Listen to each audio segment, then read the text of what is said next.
Hello and welcome back to the tutorial. Today we'll be talking about lists and list methods. So a couple of list methods. So we need to create a new notebook for our lists. So go ahead and create a new notebook and we'll call this notebook lists. Cool. Now talking about lists in Python. Lists are one of Python's data types. There's a one-dimensional object. A list is a range of data. So I'm going to give a definition. So a list is a range of data which is enclosed in a square bracket like this. Sorry. Right, this is so any type of object enclosed in a square bracket like this, that is a list. And to create a list in Python is very simple. We just need a square bracket and we can pass in any type of data separated by a comma. So we have integers, we have strings. Let's add some floats.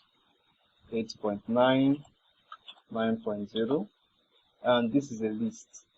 So if we check the type of data, so grab all of these, put them inside the type object, and it tells us that this is a list. Now, like I said, a list is one-dimensional, so it only goes from start to stop. So it starts at this index position and it stops at this index position. Lists can take any data type. Whatsoever data type you want to throw into a list, it will accept it, including a string, including an integer, including a float. Lists can even take other lists. So if we add another list inside of here, and this list can have a bunch of numbers, doesn't matter. See, where is the error coming from? Does not match. Does not match parentheses. Alright, so let's see. Cool, so we need to close this list up. Alright, so that was the error. So this is a smaller list inside a much larger list. That's why we're having that error. We didn't match the parentheses.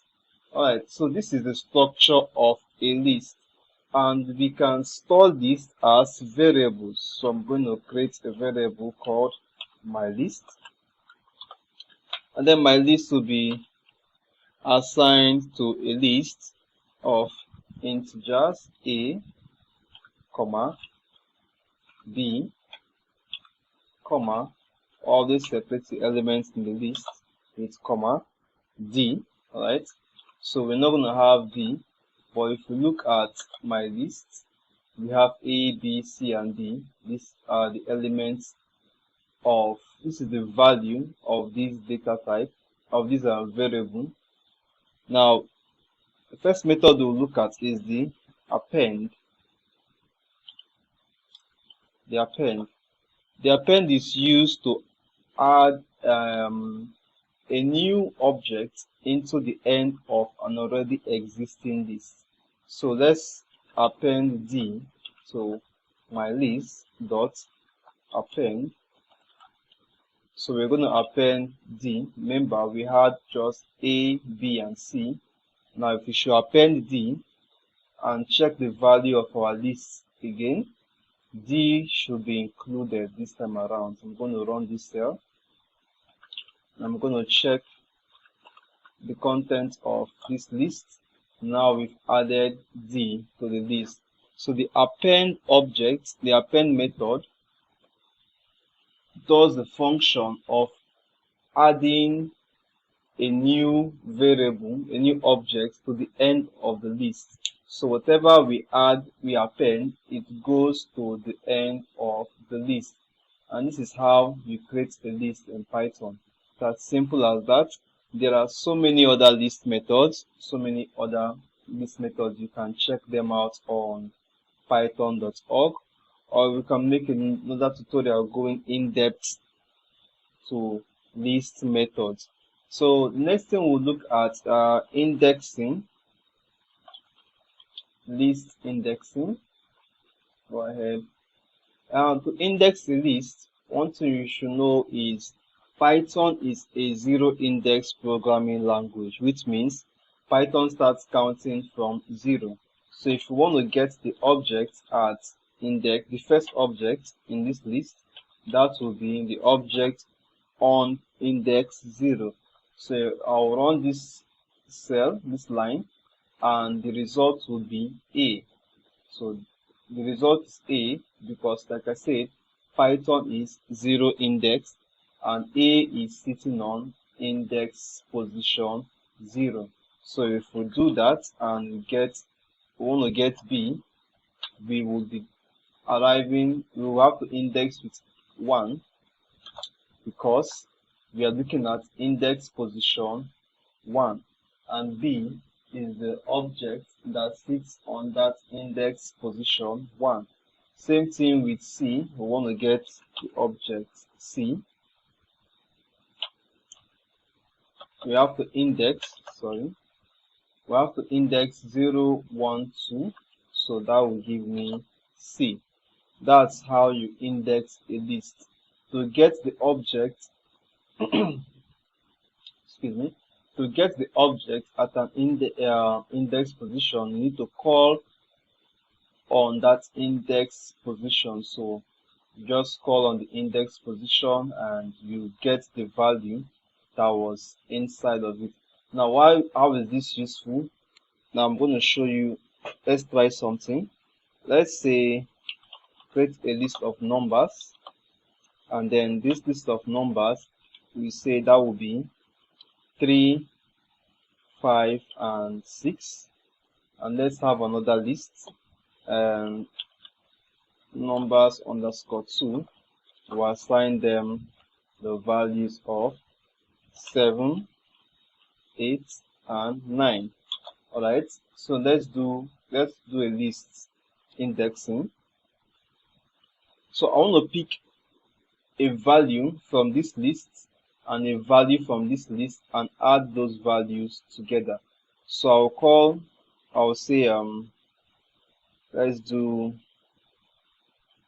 create a variable first.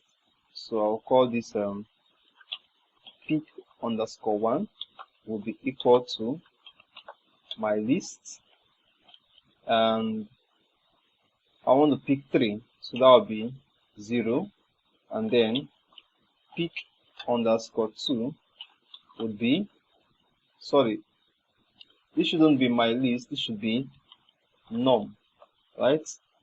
Because that's the name of the list. So pick underscore 2 will be num underscore 2, and I want to pick 9, so that's 0, 1, 2, that's 2, if I'm correct. So let's say we want to add 3 and 9 together. So what we're going to do, we'll then say pick underscore 1 plus pick underscore 2, and the output of that operation is 12. So 9 plus 3, that's 12. So what we've successfully done is this.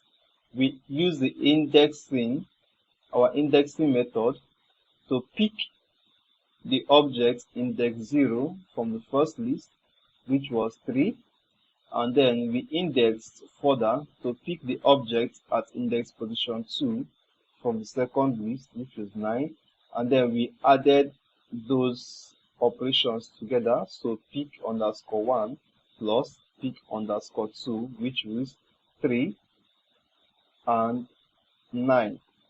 All that together resulted to giving us 12.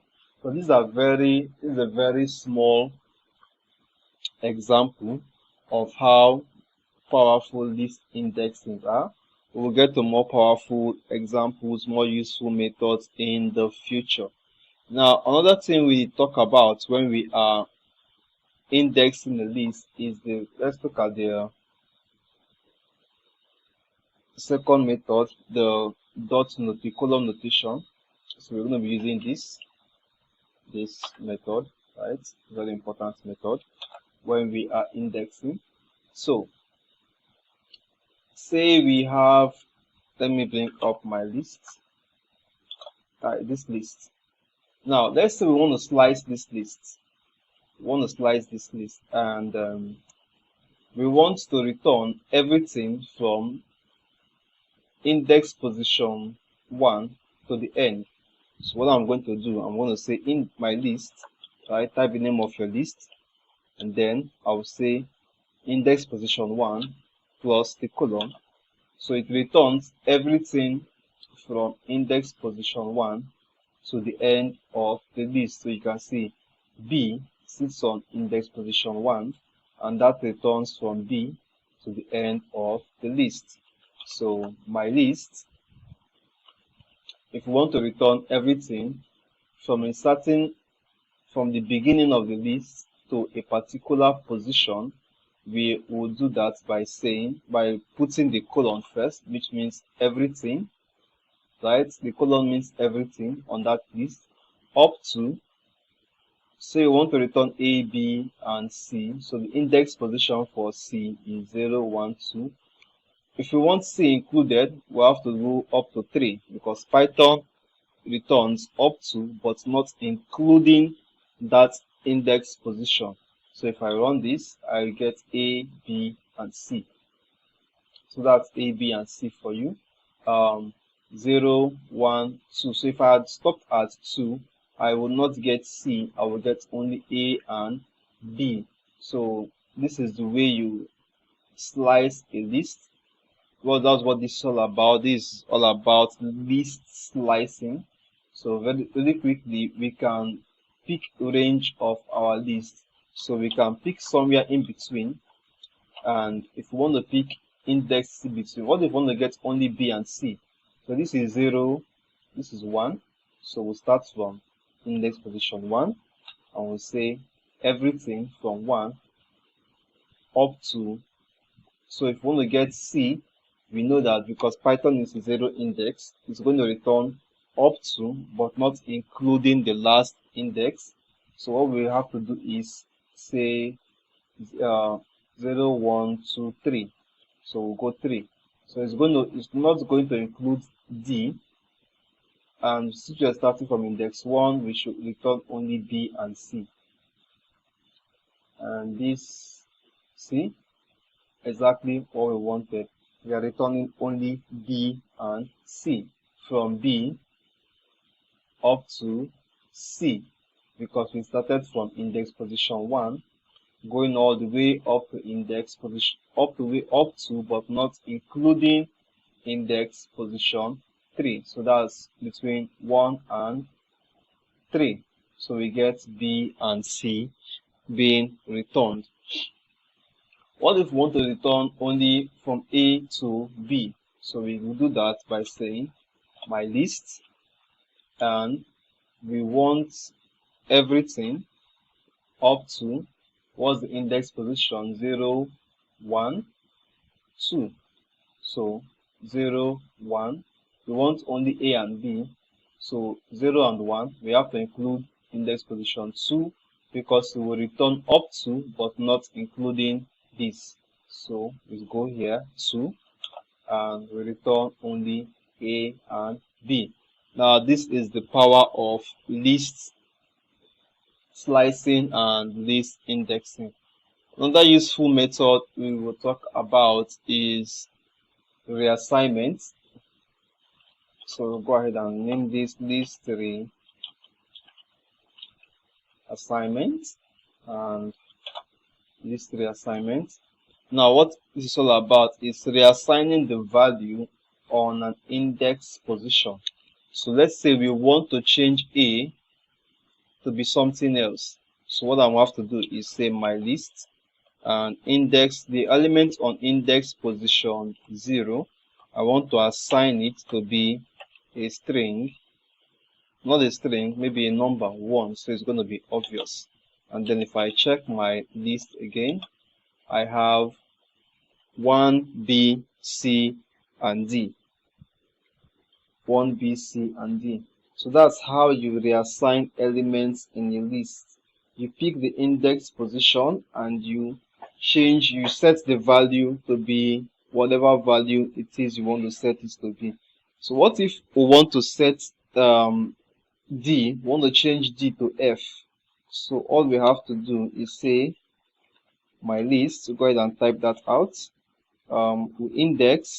We have to get the index location of D, and D sits on 0, 1, 2, and 3. So we get the element on index 3, and we set it to be equal to, this can be whatever you want, but I'm setting mine to be F. And when I check the content of the list, it says 1 because we reassigned this to be 1, B, C, and F. That is the list reassignment method. The last thing we'll talk about on lists are dictionaries.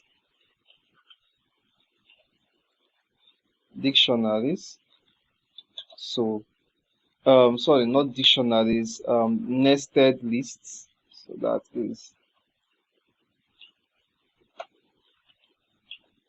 nested lists, not dictionaries. Sorry about that. A nested list is a list that lives inside another list. Now this is an example of a nested list. So create a list, call it nested. That will be equal to, so let's add some elements, 1, 2, 3, and then we have another list. So we need a comma here. That will be 4, 5, 6. Then let's go one layer deeper. We need a comma here. So this will be 6. So that we'll get 7, 8, 9. Alright. This is a nested list. We have this whole list, and then we have another list inside of it, and then we have another list inside of it. So let's say we want to print out this value of 9. So let's work together, see how far we can go. So let's get nested. This is what we get. Okay, so let's start to index a nested list. What I want you to bear in mind from intuition is that on a list, every object has its own index location, including this nested list. So because this is a list, it is sitting on its own unique index position. So if this is 0, this is 1, this is 2, this list is sitting on index position 3. Now, inside index position 3, this is 0, so this will be 3, 0, 3 and 1, 3 and 2, then 3 and 3, we have another list sitting on that index position. So this will be 3 and 3 and 0, 3 and 3 and 1, 3 and 3 and 2. I know it doesn't make sense what I just said, but we are going to try it out right now. So we say nested, and we index position 0 just for clarity. Position 0 gives us 1, which is correct. Then we go to index position 1, it gives us 2, which is correct. We move up to index position 2, which gives us 3,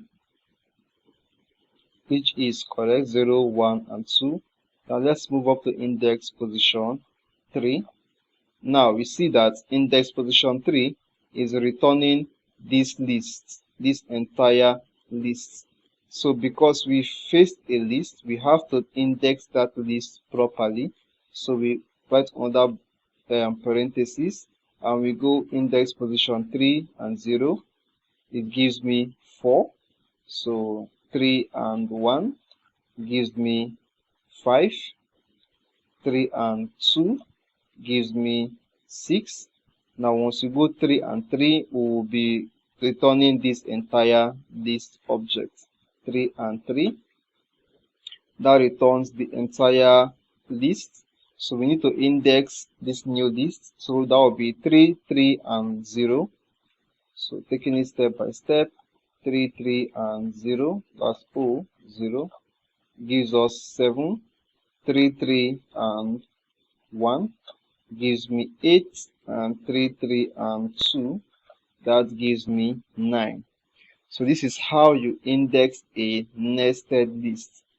Every object in a list sits on its unique position, and once you encounter a list, you need to index that list properly using these methods.